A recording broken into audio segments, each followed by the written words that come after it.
Buenos días. Esta es la clase número 6 del módulo 7 del curso Uso de herramientas informáticas para la recopilación, análisis e interpretación de datos de interés en las ciencias biomédicas. Este curso es organizado por el Departamento de Docencia del Centro Universitario de Estudios Medioambientales de la Facultad de Ciencias Médicas, Universidad Nacional de Rosario, y es un servicio técnico de alto nivel del CONICET. En la clase de hoy nos concentraremos en los desarrollos matemáticos necesarios para estudiar la farmacocinética de una droga de administración oral. En el caso particular que estudiaremos la farmacocinética del fluoruro de sodio. El fluoruro de sodio, al ser administrado como una dosis oral, que representaremos con estas siglas de 0, por vía oral, esta dosis llega al estómago y luego pasará al intestino. Por las características químicas del fluoruro, el mismo puede ser absorbido tanto a nivel del estómago como a nivel del intestino. Estos estudios ya se han analizado anteriormente a través de estudios de absorción en órganos aislados.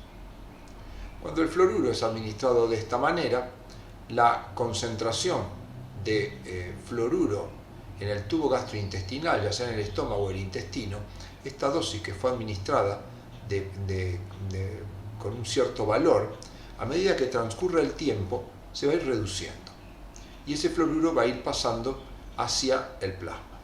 En el plasma vamos a tener un comportamiento siguiente. En primer lugar, vamos a tener un aumento de la concentración que luego va a comenzar a decrecer porque ese flúor va siendo depositado en el hueso o va siendo excretado por orina.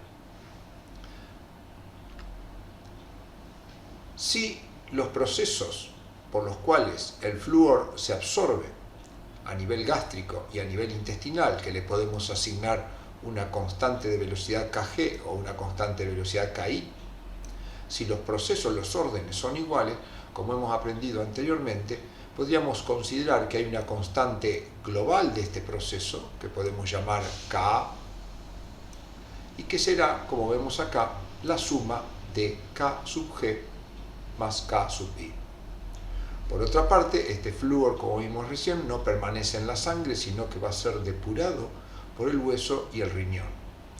Este proceso de depuración puede estar representado por una constante velocidad K sub E. Pero esta constante K sub E es, en cierta medida, si los órdenes también son del mismo tipo, la sumatoria de la K sub O, que sería la constante velocidad de captación de fluoruro por el hueso, más K sub U, que sería la constante de captación, o mejor dicho, de excreción por orina. Vamos a llamar U a la cantidad de flúor que aparezca en orina en un periodo en particular.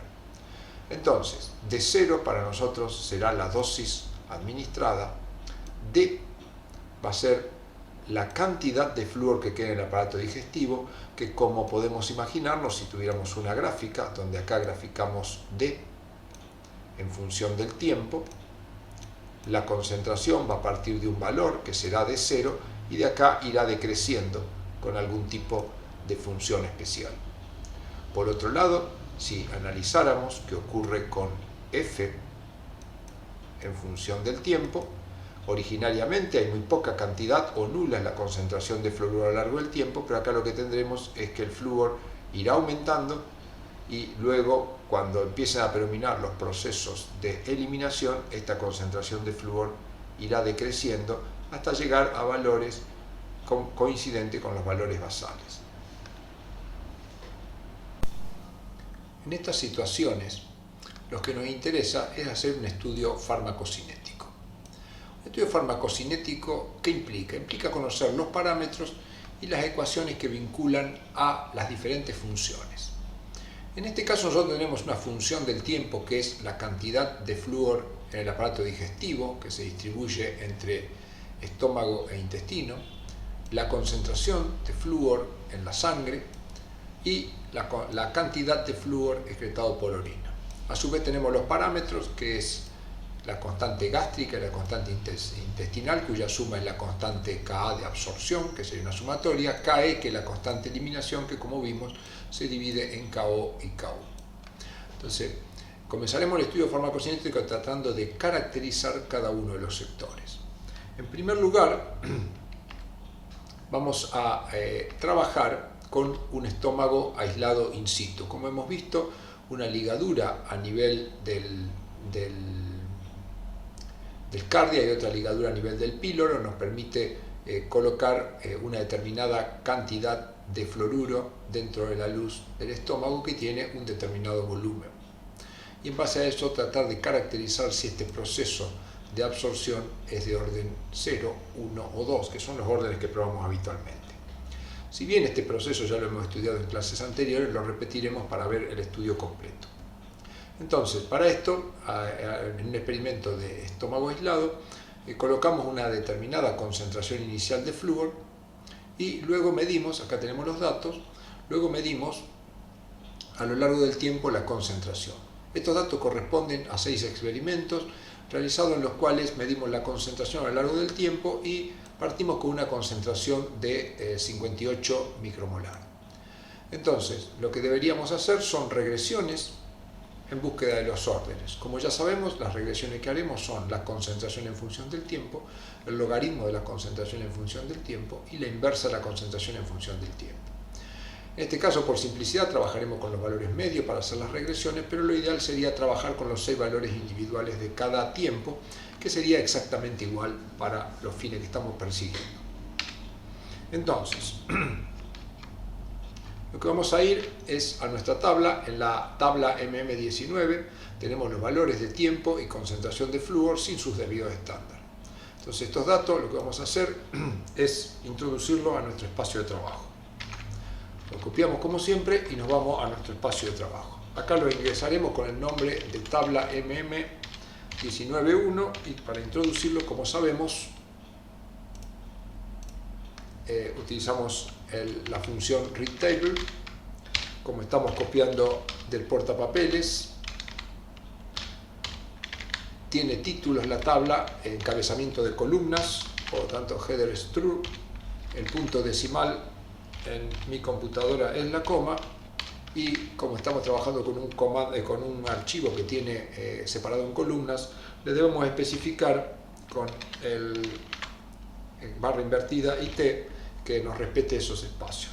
Y por costumbre utilizamos una codificación que para el caso que trabajo yo, latín 1 anda adecuadamente. De esta manera introducimos la tabla, verificamos que la tabla haya sido adecuada y podemos hacer un summary de esta tabla, con lo cual verificamos por lo mínimo, máximo, media, mediana, que los datos tanto de tiempo como de concentración son datos numéricos que nos van a permitir hacer los análisis. Entonces ahora lo que haremos son los modelos lineales. En primer lugar vamos a hacer el lineal model de la tabla MM19.1 para orden 0. Para orden 0 utilizamos la función lineal model y lo que vamos a analizar es f en función de t para los datos de la tabla MM19.1. Con esto hacemos nuestro modelo lineal de orden 1. Luego vamos a hacer de orden 0. Ahora vamos a hacer de orden 1, que como recordamos, lo que vamos a graficar es el logaritmo, analizar es el logaritmo de f en función del tiempo. Y luego lo mismo, pero para orden 2, que lo que analizamos ahora es 1 sobre f en función del tiempo. Entonces ahí hemos hecho los 3 modelos lineales. Lo que vamos a ver ahora es un summary de cada uno para ver los órdenes de los procesos. Entonces, el summary del lineal model, tabla MM19.1, orden 0, esto nos da el análisis, donde acá tenemos el R cuadrado que es 0,95. Ahora realizamos lo mismo, nada más que lo vamos a hacer para orden 1, donde vemos que el R cuadrado es 0,98. Acá teníamos 0,95, era el valor para orden 0, para orden 1 ya vemos que es un mejor ajuste. Y ahora lo que haríamos es para orden 2, que nos da 0,9825, cuando para orden 1 teníamos 0,9849. Entonces estos 3 valores, 9825, 9849 y 9588, lo llevamos acá, 0,9588, 9849 y 9825, que son los R cuadrados, y vamos a utilizar este valor para seleccionar cuál es nuestro mejor modelo. Nuestro mejor modelo, en primer lugar, es por el R cuadrado, es del orden 1. Aparte, por las características del proceso absortivo, que podrían ajustarse muy bien con una difusión simple, el orden 1 es el mejor. Por lo tanto, nos quedamos con un modelo de orden 1 y en base a eso podemos desarrollar ya nuestra ecuación matemática para el estómago, mecanismo de absorción en el estómago. Entonces, para eso planteamos que la variación de la cantidad de flúor, trabajamos con cantidad, la variación de la cantidad de flúor en el estómago es igual a menos, porque va decreciendo la cantidad, a una constante que llamamos Kg, por la cantidad que quede. Esto por ser orden 1, hacia acá hay un 1, no lo ponemos. Entonces, luego que tenemos esta ecuación diferencial, lo vamos a resolver con nuestra tabla de transformada de Laplace. Como ya sabemos, cuando tenemos la derivada de una función respecto al tiempo, utilizamos la ecuación 4, que nos dice que su transformada es el factor de Laplace por la transformada de la función menos el valor a tiempo 0. O sea, en este caso nos quedaría S por la transformada de D menos D0. Y acá tenemos una constante por una función, que es la ecuación 8, que es la constante por la transformada de la función, por lo tanto nos va a quedar menos Kg por la transformada de D.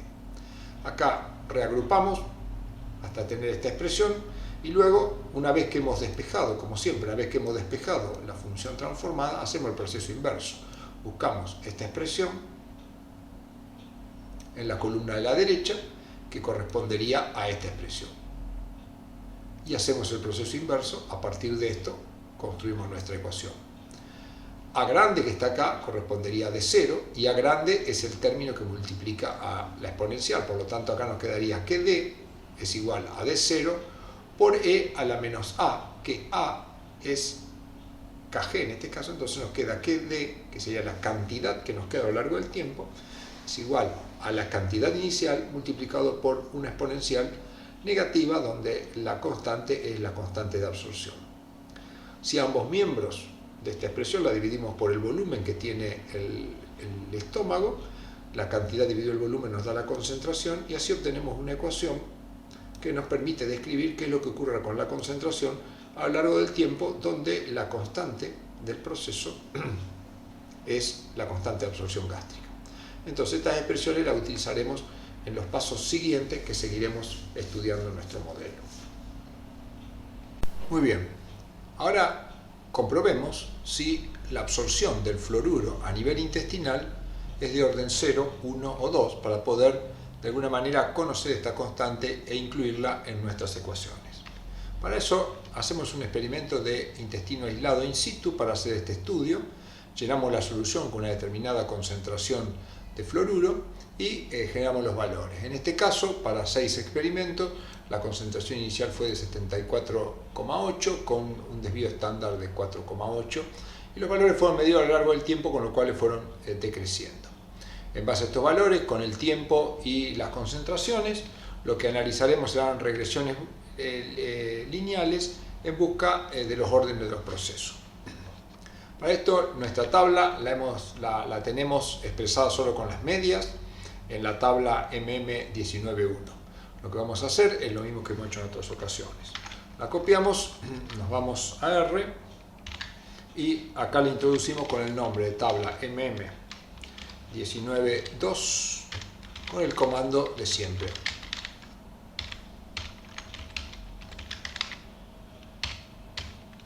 Header true, recuerde que puede poner true o la T mayúscula directamente. Dec es la coma, separador, barra invertida T, encoding latín 1. Hacemos una auditoría rápida para no trabajar sobre datos que estén mal. Acá tenemos los datos que hemos introducido de 74,8 a 18, que como podemos verificar acá son de 74,8 a 18, está correcto. Tenemos un summary de nuestra tabla. Siempre es bueno hacer este análisis para estar seguro que los resultados fueron introducidos adecuadamente. El máximo valor 74.8, el mínimo 18, estamos hablando de esta misma tabla, tabla MM 19.2. Entonces vamos a comenzar a hacer el lineal model de la tabla MM 19.2 para probar orden 0. Para esto aplicamos un lineal model de f en función de t para la tabla MM 19.2. Esta tabla, acá hacemos el análisis, va a quedar asignado a este objeto. Ahora hacemos lo mismo, reeditamos, ahora lo hacemos para orden 1, con la diferencia que acá vamos a trabajar con el log. Y para orden 2, que acá vamos a trabajar con 1 sobre f. Entonces ahora lo que hacemos son los summary de cada uno de ellos. El summary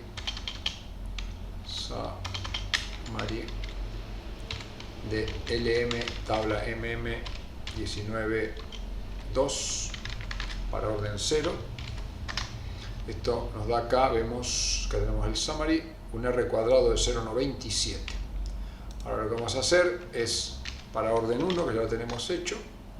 Acá teníamos 0,97, esto nos da 0,9835, por lo tanto ya el orden 1 es mejor que el orden 0.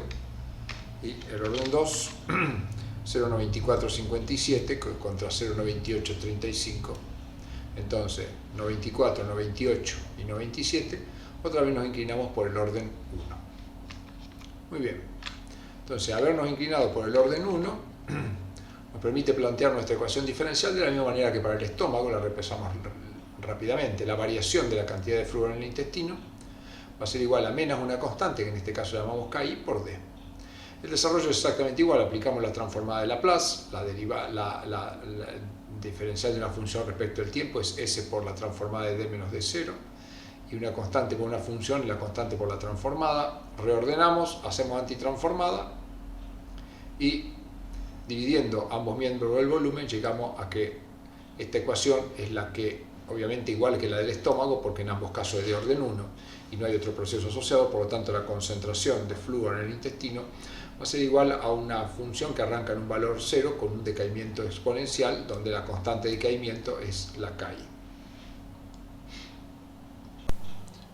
Muy bien, veamos ahora el modelado matemático de la concentración de flúor en plasma cuando administramos una dosis por vía oral. Como ya hemos visto, al administrar una dosis por vía oral, parte se absorbe en el estómago, parte se absorbe en el intestino, pero podemos considerar ambos procesos como han sido evaluados a través de órganos aislados que son del mismo orden. Podemos considerar que fue un solo proceso cuya constante de absorción es Ka. A su vez, la concentración de flúor la podemos caracterizar por una constante Ke que se va a eliminar del plasma fundamentalmente hacia el hueso y el riñón, pero vamos a considerar una sola vía. Para desarrollar nuestro modelo vamos a tener algunos supuestos. El primer supuesto es que la absorción de fluoruro del tubo digestivo es completo, es decir, toda la dosis de flúor que se coloca en el tubo digestivo es completamente absorbida y nada se excreta. Luego mostraremos los experimentos que verificaron estos supuestos. Otro supuesto es que los órdenes de los procesos son de orden 1. Suponemos que este proceso y este proceso es de orden 1 y también lo verificaremos a continuación. Entonces planteamos nuestra ecuación diferencial para la concentración de flúor en plasma. En realidad lo vamos a resolver con cantidad y luego, utilizando el volumen de distribución, lo llevaremos a concentración. La cantidad de flúor en plasma en función del tiempo varía de acuerdo a cuánto ingresa, que es un proceso que tiende a aumentar esta concentración, por eso tiene signo positivo, y sería la constante Ka por D, que es la cantidad de flúor en el aparato digestivo. Es decir, la variación va a ser proporcional a cuánto haya y a la constante. Y a su vez la concentración de flúor va a decrecer en función del tiempo por el proceso de excreción, por eso el segundo término es negativo, es Ke, por la concentración de F. Es decir, la absorción, suponemos que depende de cuánto hay en la luz, porque ya lo hemos verificado antes, y la excreción de cuánto hay en el plasma. Esta es nuestra ecuación diferencial que vamos a pasar ahora a resolver.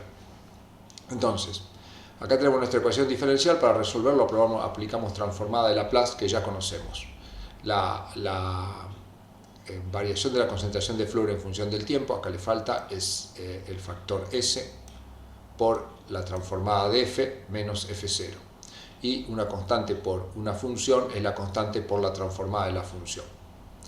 De acá despejamos F, ¿cierto? Que sería la transformada que nos interesa. Pero en primer lugar nos encontramos que en esta transformada tenemos dos funciones.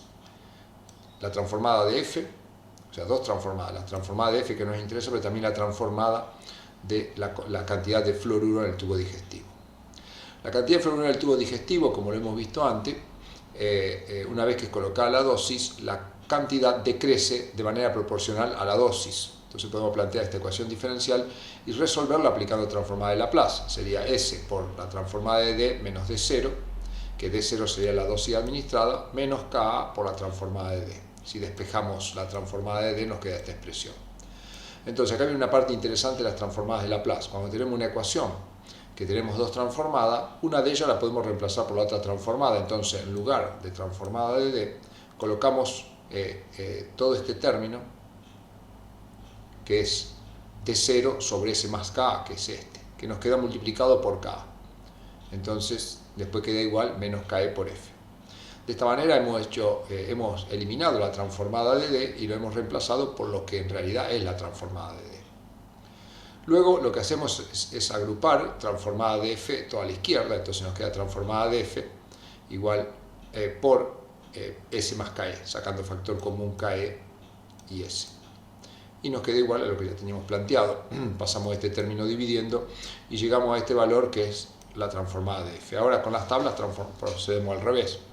La transformada de F nos va a dar la cantidad de flúor y este tipo de ecuación, si vamos a la tabla de transformada, se transforma en esta expresión que es una biexponencial.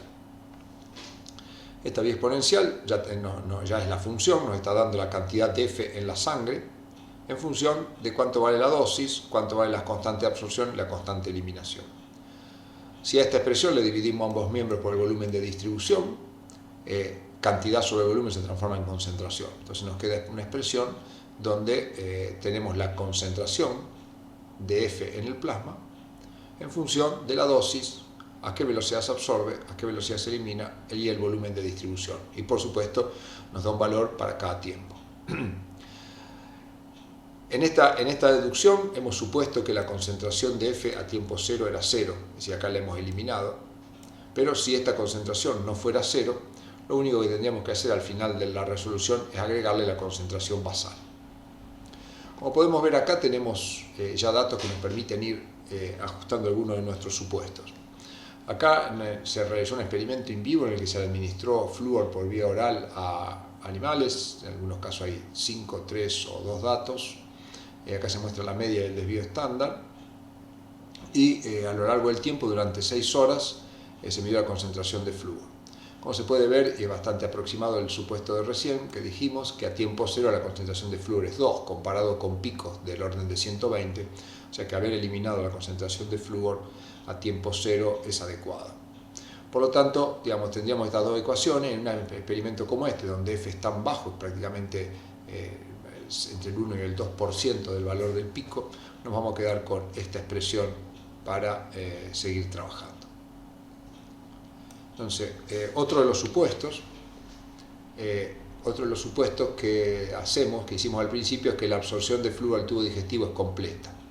Esto no mostramos datos experimentales, pero se realizó en estos experimentos en que se administró flúor por vía oral, se sacó sangre durante ciertos tiempos, también durante 24 horas, se recolectó materia fecal y se realizó la medición de fluoruro en materia fecal, encontrando que la concentración de fluoruro no discrepa de cero. Por lo tanto, el supuesto de que el 100% de la dosis administrada de flúor es absorbida se puede aceptar con bastante facilidad porque experimentalmente así lo hemos verificado. Después lo que tenemos que verificar es que los órdenes de los procesos Ka y Ke son iguales a 1 y es lo que vamos a verificar en ahora utilizando en nuestro espacio de trabajo los datos con R. Bueno, muy bien, acá tenemos la tabla MM19.3, que tiene los datos del tiempo y las medias de la concentración de flúor en plano. Estos datos, como siempre, los vamos a copiar y nos vamos a ir a nuestro espacio de trabajo y los vamos a introducir como tabla MM19.3 con el comando habitual read table del portapapeles. Tiene los encabezados de las líneas, el punto decimal es la coma, el separador es la barra invertida y T, y encoding latín 1 o el que ande en su computadora. Verificamos que la tabla MM19.3 esté bien introducida, son los valores que teníamos, y hacemos un summary de la tabla MM19.3 que nos indica por la forma de presentación de que son datos numéricos y nos ha entrado de forma categórica. Entonces, ahora lo que vamos a hacer es un objeto que lo vamos a llamar Lineal Model, tabla MM19.3, orden 0. Lo que vamos a hacer es verificar el orden 0. Pero antes que esto, tenemos que hacer una comprobación. Estos datos que tenemos acá, los vamos a graficar, son a lo largo del tiempo. Lo que podemos ver es parte de valor 2, luego aumenta el valor y empieza luego a decrecer. Entonces, vamos a graficarlo antes que esto.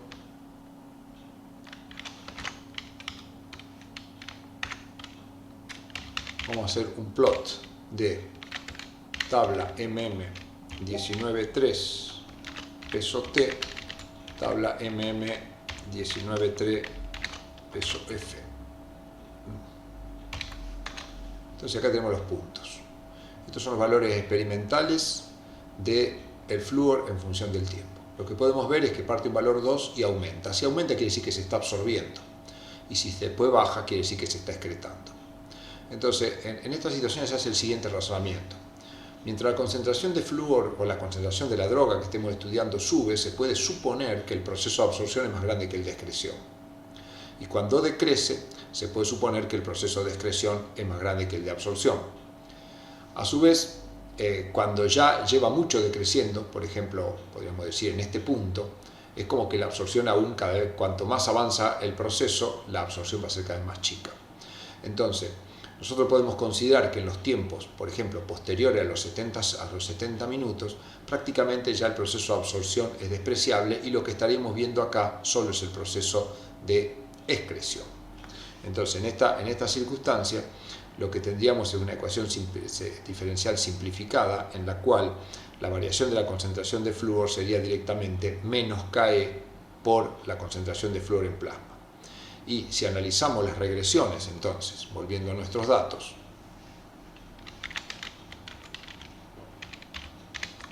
si analizamos nuestros datos, es decir, acá tenemos el valor del pico, podemos dejar pasar un valor y por encima de los 75 minutos ya podemos suponer que todo esto es proceso de excreción. Entonces, si analizamos la concentración de flúor en función del tiempo, haciendo las regresiones de la concentración, el logaritmo o la inversa, podemos detectar si el proceso de excreción es de orden 0, 1 o 2. Y eso es lo que vamos a hacer. Planteamos un lineal model de la tabla MM19.3 y vamos a analizar el orden 0. Para el orden 0 planteamos un lineal model que va a ser F en función de T y vamos a utilizar para esto la tabla MM19.3, pero acá le debemos indicar que queremos las filas que vayan desde los 75 minutos, es decir, fila 7 a 11. Y por supuesto ponemos una coma, después de la coma no indicamos nada, quiere decir que tomamos las dos columnas. O sea, acá estamos seleccionando, estamos haciendo la regresión entre flúor y T de la tabla MM19.3, que es la que tenemos acá, pero solo la fila 7 a 11. Entonces cerramos acá y ahí tenemos el lineal model. Ahora, editamos la misma línea, vamos a analizar el orden 1. Para el orden 1, lo que hacemos es evaluar el logaritmo, y para el orden 2, que siempre lo hacemos por rutina, pero ya sabemos que casi siempre es orden 1, es 1 sobre F. siempre teniendo las mismas líneas. Y ahora lo que vamos a ver es un summary de cada uno del lineal model de la tabla 19.3, orden 0. Acá hay algo que está mal escrito, porque orden 0. Ahí está. Acá tenemos el summary para orden 0. La parte importante en primer lugar es el R cuadrado. 0,6118. Con un P que no llega a ser significativo, que sí que el orden 1 no es un buen ajuste. Ahora analizamos el summary del orden 1. Para orden 1, que lo estamos viendo acá, tenemos un R cuadrado de 0,95 y tiene un P menor de 0,05, es decir, modelo con el logaritmo sería un buen ajuste. Y vemos que nos dio con el orden 2, con el orden 2 nos da 0,92. Entonces, revisemos los R cuadrados. Acá tenemos el orden 0. Para orden 0 nos dio 0,61. Para orden 1, que lo tenemos acá, nos dio 0,95. Es decir, el orden 1 es mejor que el orden 0. Y ahora comparamos este valor con este que es 0,92. Es más chico el orden 2, por lo tanto nos quedamos con orden 1. Esto nos indica, o podríamos considerar, que el proceso de excreción, analizado de esta manera, en la cual ya suponemos que de los 75 minutos en adelante lo que estamos viendo es excreción, es de orden 1, y si es así, entonces este valor de la constante que tenemos acá, que es 0,011968, que es negativo, pero nuestra constante la consideramos positiva, sería la constante del valor de KE para nuestro problema. Este es el error estándar, y esa constante, el análisis nos está indicando que esa constante es significativamente diferente de 0, es decir, que de los 75 minutos en adelante hay un decrecimiento que se ajusta a orden 1 y cuyo decrecimiento tiene esta constante. Muy bien, ahora veremos lo que se conoce como método de los residuales, que nos permitirá decidir o comprobar el orden que tiene el proceso de absorción. En este caso tenemos un compartimiento que es el plasma, donde tenemos la concentración de flúor en ese compartimento que hemos medido a lo largo del tiempo. Pero en este experimento que hemos hecho in vivo, aunque un animal se administró por sonda orogástrica una cierta cantidad, la cantidad de flúor que quedó en el aparato digestivo nosotros no la podemos medir. Solo podemos ver esta parte a través de muestras plasmáticas. El método de los residuales es un método con fundamento matemático que permite, en función de las concentraciones plasmáticas, inferir qué concentración residual va quedando de la droga en el otro compartimiento. En base a estos valores, entonces, lo que haremos es calcular la concentración residual de flúor en el aparato digestivo, y luego con esta concentración haremos los análisis correspondientes de graficar la concentración en función del tiempo, el logaritmo de la concentración de función del tiempo y la inversa de la concentración en función del tiempo, para decidir o comprobar si el orden es 0, 1 o 2. Veamos brevemente cómo procedemos y luego lo haremos en el software para hacer todos los cálculos. Nosotros en este caso disponemos de la tabla MM193, que son los valores de flúor medido en el compartimento sanguíneo a lo largo del tiempo. Como podemos ver, estos datos, cuando los llevamos a una gráfica, tenemos este comportamiento, y que esta es la ecuación que hemos deducido con varios supuestos. Es una biexponencial que contiene un término que representa el proceso de absorción y un término que representa el proceso de excreción. Al principio, el proceso de absorción es superior al proceso de excreción. Como son dependientes de concentración, hay más flúor en el compartimento gastrointestinal que en el compartimento plasmático, por lo tanto es más lo que se absorbe que lo que se excreta. Pero luego, cuando se va acumulando flúor en el compartimento plasmático y decrece en el compartimento intestinal, es más el término que excreta que el que absorbe, y por lo tanto comienza a decrecer. Si nosotros consideramos los datos desde un valor de tiempo en adelante, podemos suponer que el proceso de absorción es despreciable. Si el proceso de absorción es despreciable, este término desaparecerá de nuestra ecuación exponencial, quedando solo el término que tiene eliminación, y por lo tanto la ecuación se transformará de esta manera. Entonces, el método de los residuales, básicamente lo que se basa es en esto, es a nuestra tabla de valores tomar únicamente aquellos valores que corresponden o que suponemos que prácticamente el proceso de absorción es despreciable. ¿Cómo lo podemos suponer? Viendo el máximo de la concentración plasmática.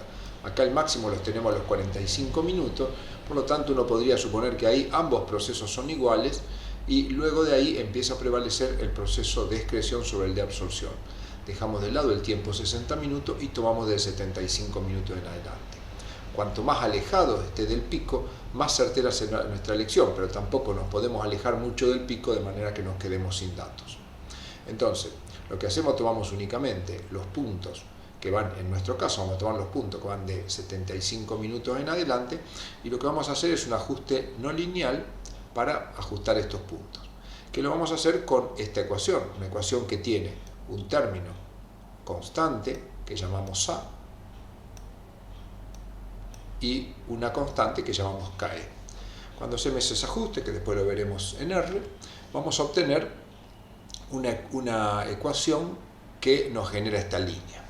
Esta línea obviamente la calculamos desde 75 minutos en adelante, pero si la extrapolamos, lo que nos estaría dando es la excreción de flúor ideal o imaginaria, digamos, en valores teóricos, para tiempos menores.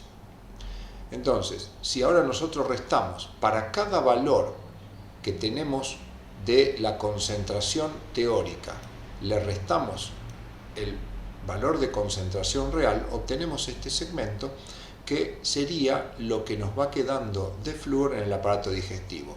Así hacemos para cada uno de ellos la resta y nos irá dando la longitud de este segmento, y luego con dichos valores, que no van a ser otra cosa que concentraciones, cada uno de estos valores los graficamos en función del tiempo. Si se ajusta una recta graficando estos valores en función del tiempo, diremos que es 0, si se ajusta la recta con el logaritmo es 1, y si se ajusta la recta con la inversa, el orden es 2. Bueno, muy bien.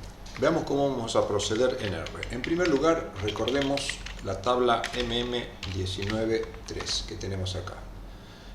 Lo que vamos a hacer primero es entonces un ajuste no lineal de los datos de 75 minutos en adelante, que lo vamos a llamar ajuste NLS para ponerle un nombre.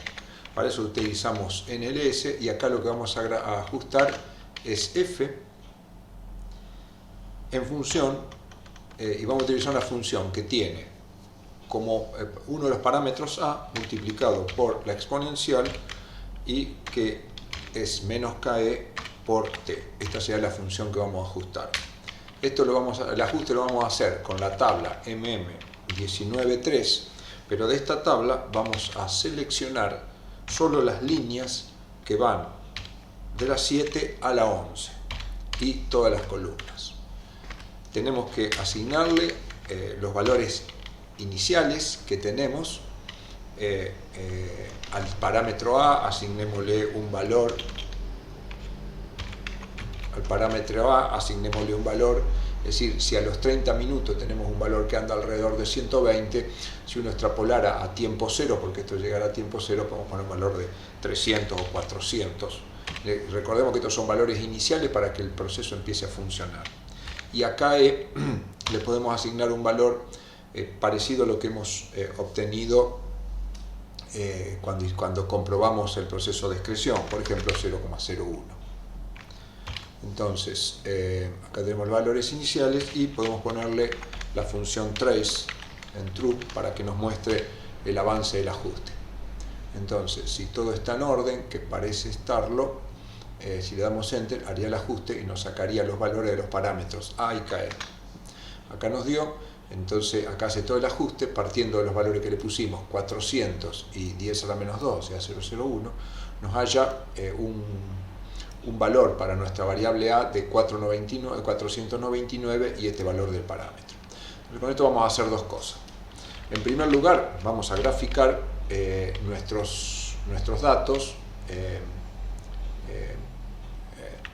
de tabla MM 193 pesos T, tabla MM 193 pesos F, que serían los valores que tenemos. Le vamos a poner un valor de, vamos a ponerle ILAB para que nos quede bien, F en micromol por litro, así nos queda ya acomodada la gráfica. Un XLab le vamos a poner minutos. A los puntos vamos a darle un formato bien visible y un color, también 2 de color rojo. Y como ilim vamos a fijarle como nuestra función se va a extender a valores muy altos, démosle un valor ilim que vaya desde 0, por ejemplo, a 500. Ponerle un valor. Esto puede tener que ir recorrigiéndose si no son los más adecuados. Pero acá tenemos nuestra gráfica. Vamos a ampliarla. Entonces, vamos a dejarla siempre visible. Entonces, ahora lo que vamos a intentar es graficar nuestra función con estos parámetros. Para esto tenemos dos recursos. El que vamos a utilizar es el de crear dos vectores. Un vector lo vamos a llamar tfit, que sería los tiempos para hacer nuestro ajuste.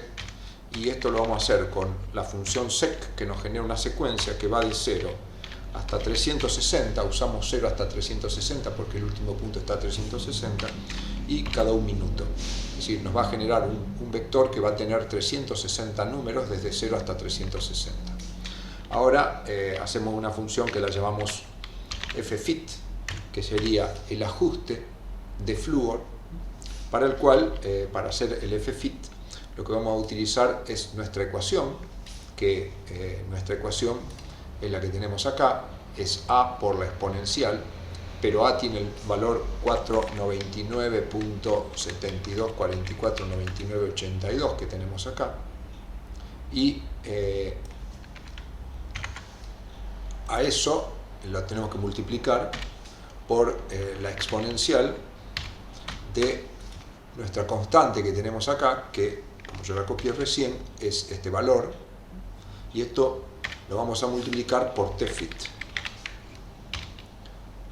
Entonces, acá ¿qué estamos haciendo? Creamos un vector que va de 0 a 360 y ahora creamos otro vector que es ffit, que serían concentraciones de flúor, porque estamos utilizando esta función, pero que usa el tiempo.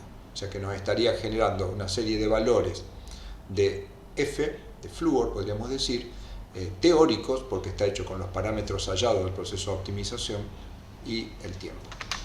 Y ahora lo que vamos es a graficarlo con la función lines y spline. Y entonces tenemos tfit, f, en realidad no le puse ffit, sino le puse ftit, así que vamos a usar ftit. Y un line width, o sea, un grosor de línea, vamos a ponerle 2 para que se vea bien. Y entonces lo grafico, y esto que me apareció acá es mi función. Entonces lo que vamos a hacer ahora es lo que mostramos anteriormente, nada más que lo vamos a hacer con números, es a cada valor hasta los digamos hasta los 45 minutos de nuestra tabla es generar las diferencias. Entonces para esto vamos a generar primero una tabla que la vamos a llamar tabla residual. ¿Para qué? Para quedarnos únicamente, para trabajar más cómodo, de nuestra tabla MM193. Vamos a cambiar un poco acá para que se vea mejor. Tabla MM193, vamos a seleccionar las columnas que van columna 1 a, ya acá es el máximo, entonces seleccionamos únicamente columnas 1 a 4. Entonces acá sería C, 1 a 4, perdón, filas 1 a 4, coma, no ponemos nada después de la coma que nos seleccione todas las columnas. Entonces acá estamos seleccionando de la tabla MM193 solo las filas 1 a 4. Verificamos si estamos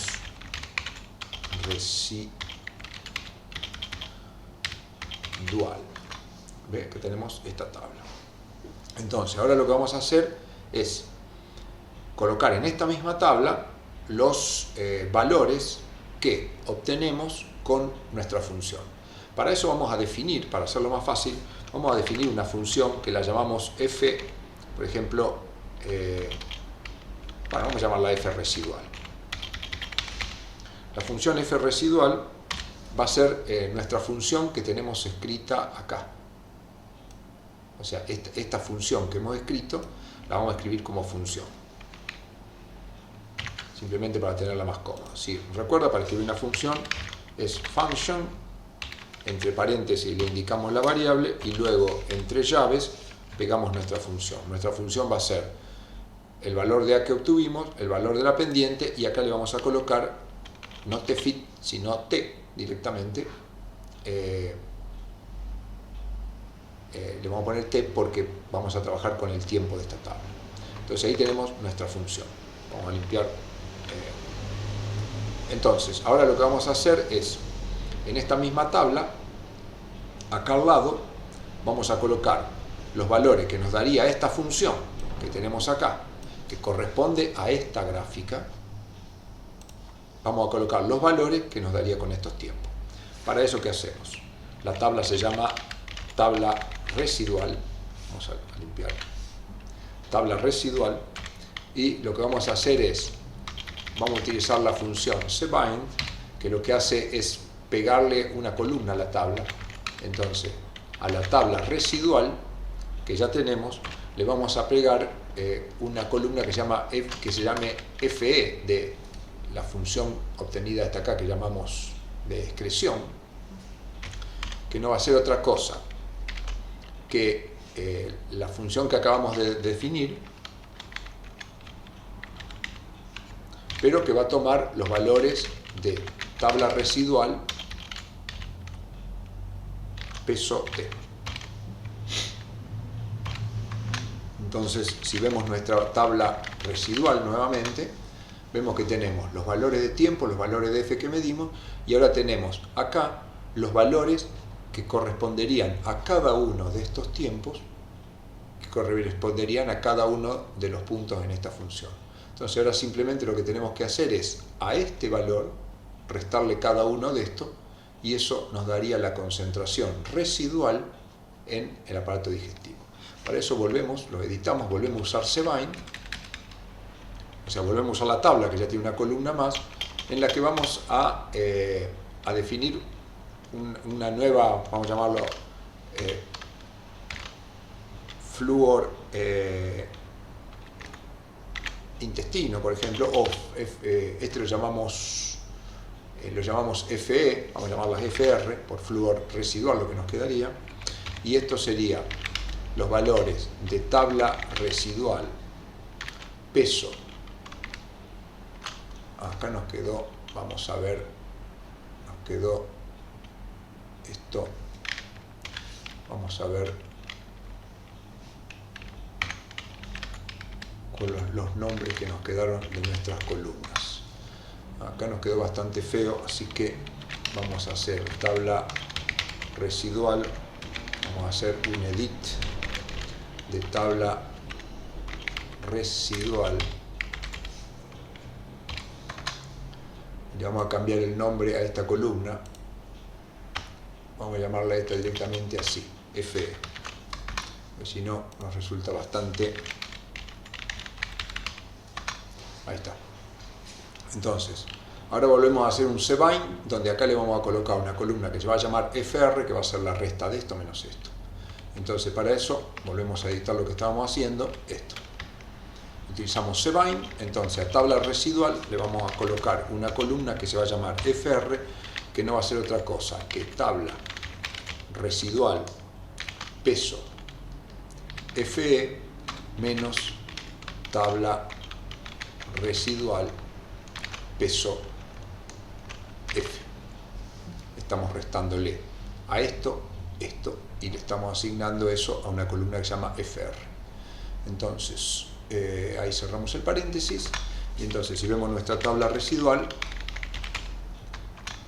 tenemos estos valores. Entonces ahora hemos hecho lo que teóricamente dijimos que íbamos a hacer, nada más que en la práctica es bastante más difícil. Lo que vamos a hacer ahora son las correlaciones entre el tiempo y estos valores. Entonces, vamos a hacer un objeto que lo vamos a llamar LM residual orden 0. A este LM residual lo vamos a calcular haciendo FR en función del tiempo. Para orden 0, grafico esto en función del tiempo. Utilizo los datos de tabla residual. Ahora hago lo mismo para orden 1. Lo único que acá coloco el logaritmo, y ahora hago lo mismo para orden 2. Acá coloco 1. Y entonces ahora lo que tengo que ver es cada uno de estos objetos que R tiene. Entonces hacemos un summary del LM residual orden 0. Acá hicimos el summary, vemos que nos da 0,96. Ahora vamos a hacer lo mismo para el orden 1. Nos dio 0,96, este nos da 0,99. Y para el orden 2 nos da 0,95. O sea, tenemos para orden 2 0,95, para orden 1 0,99 y teníamos más arriba 0,96 para orden 0. Por lo tanto, nos quedamos con que el orden del proceso de absorción es 1, que fue uno de nuestros supuestos al comenzar con el diseño del modelo.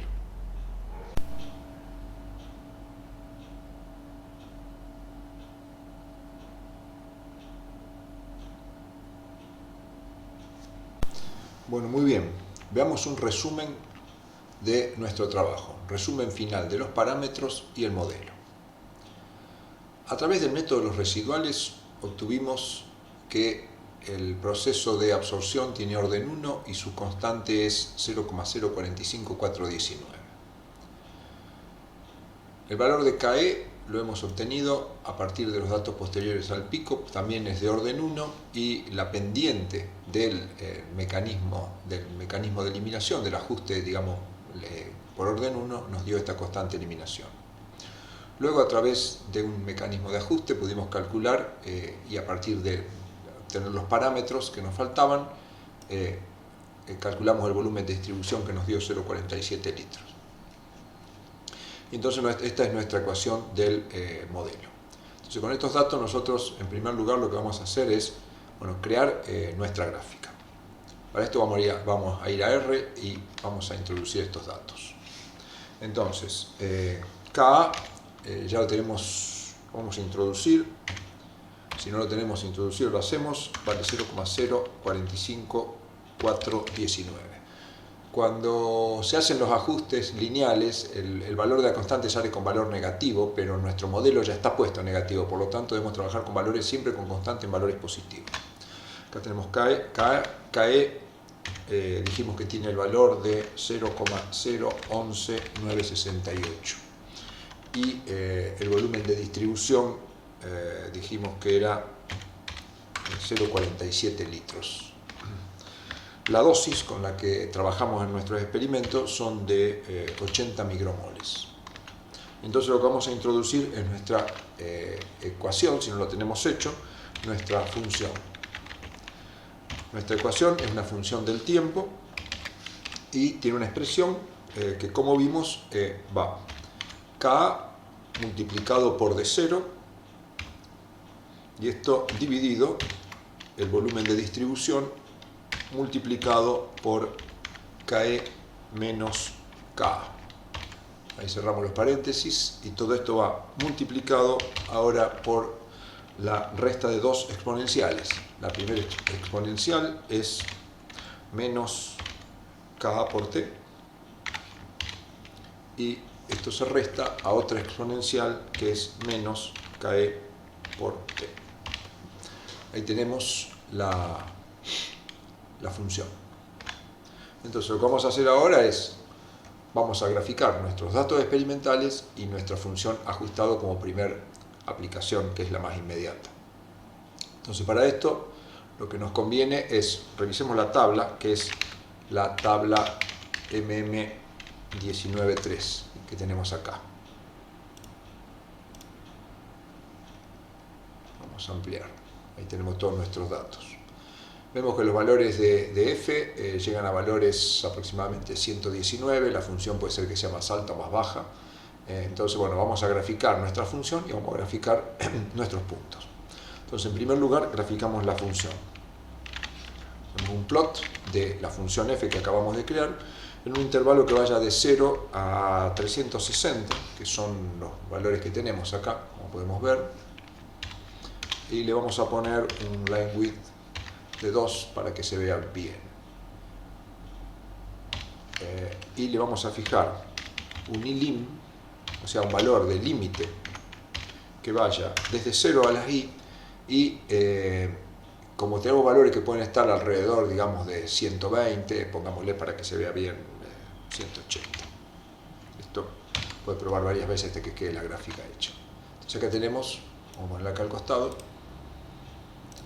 Esta sería la gráfica, este es nuestro modelo, porque los hemos hecho con la función f y con los parámetros que hemos obtenido. Entonces ahora lo que vamos a colocar acá son los puntos experimentales. Para esto usamos la función points y vamos a graficar tabla M193, la columna T, y tabla MM193, la columna F. Esto vamos a usar un formato de puntos que me gusta, el 19, y como color le vamos a poner 2 que corresponde a rojo. Y ahí hacemos nuestra gráfica. Entonces tenemos acá, vemos que cuando hemos graficado el modelo hay alguna constante que no hemos cargado adecuadamente, que tendremos que chequear. Efectivamente la constante mal cargada es Ka, que le hemos colocado 0,015 y en realidad es 0,045. Entonces bueno, vamos a hacer rápidamente la corrección de esto. Para esto lo que hacemos es buscamos K, la introducimos nuevamente, es 45. Y entonces repetimos, graficamos nuevamente nuestra función y ahora colocamos los points. Y ahora sí, bueno, hemos cometido un error, los errores son muy fáciles de corregir.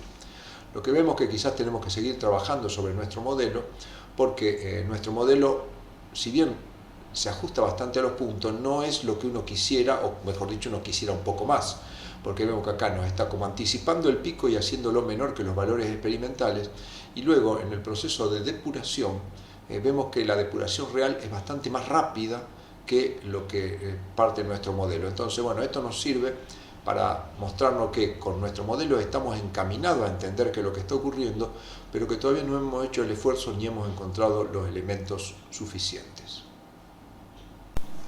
Muy bien, ahora lo que veremos es lo que llamamos simulaciones.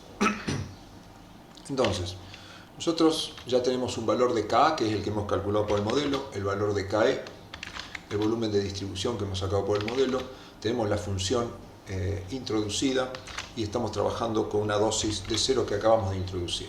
Si no lo ha introducido, tiene que introducir todos estos valores. Entonces lo que vamos a hacer ahora es una simulación. Para esto lo que vamos a hacer primero es graficar nuestros puntos experimentales en un gráfico para tenerlos a la vista. Entonces los datos estaban en la tabla MM193 peso T, tabla MM193 peso F. Vamos a poner el formato 19, le vamos a poner color 2 y lim, dado que vamos a hacer algunas simulaciones para evitar que se nos vaya los valores máximos de F, habíamos visto que estaban alrededor de 100, para que no se nos vayan de la gráfica le vamos a poner valores que vayan hasta 200. Después, una vez ajustado, podemos ir modificando los límites. Ponemos la gráfica acá para verla y vamos a trabajar con esto. Entonces lo que vamos a tratar de ver primero es graficar nuestra función. Si yo ya he puesto los puntos acá para graficar la función, me conviene crear primero un vector que lo vamos a llamar tfit. ya lo hemos usado esto, que para esto utilizamos la función sec que genera una secuencia que vaya desde 0 hasta 360 en escalones de A1. ¿Qué estamos creando acá? Estamos creando un vector, vamos a corregirlo, estamos creando un vector que tiene 360 valores y que nos representaría el tiempo. Lo llamo tfit porque lo voy a usar para ajustar. Entonces ahí creé el vector, no vale la pena mirarlo, va a ser números que van de 0 a 360. Ahora vamos a hacer un vector que se llama ffit. Este vector ffit, ¿qué va a tener? Este vector ffit va a tener la función f que hemos creado nosotros, pero valorizada en tfit.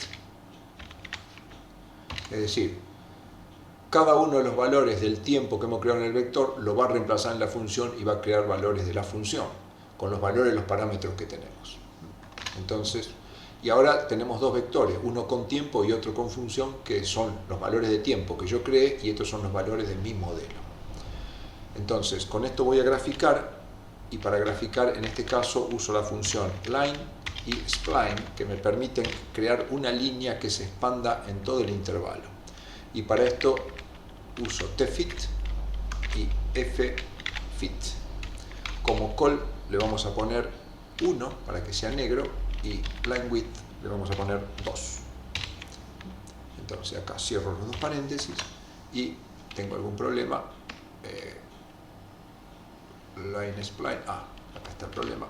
Esto viene el paréntesis acá y no acá. Ahí está. Bueno, esta es la gráfica que habíamos hecho antes. Entonces, supongamos que uno dice, bueno, ¿cómo se afectará la concentración? En estos modelos son sencillos, obviamente uno lo puede predecir sin tener tanto modelo. Pero digamos, uno podría decir, bueno, ¿cómo se modifica mi función, mi concentración, si se modifica algún parámetro? Entonces, supongamos que K toma un valor que es igual a K multiplicado por 2. Es decir, lo que yo estoy planteando es decir, bueno, ¿qué va a pasar con la concentración sanguínea de fluoruro si se absorbiera al doble de velocidad? Entonces lo único que tengo que hacer ahora es, ya tengo el nuevo valor de K.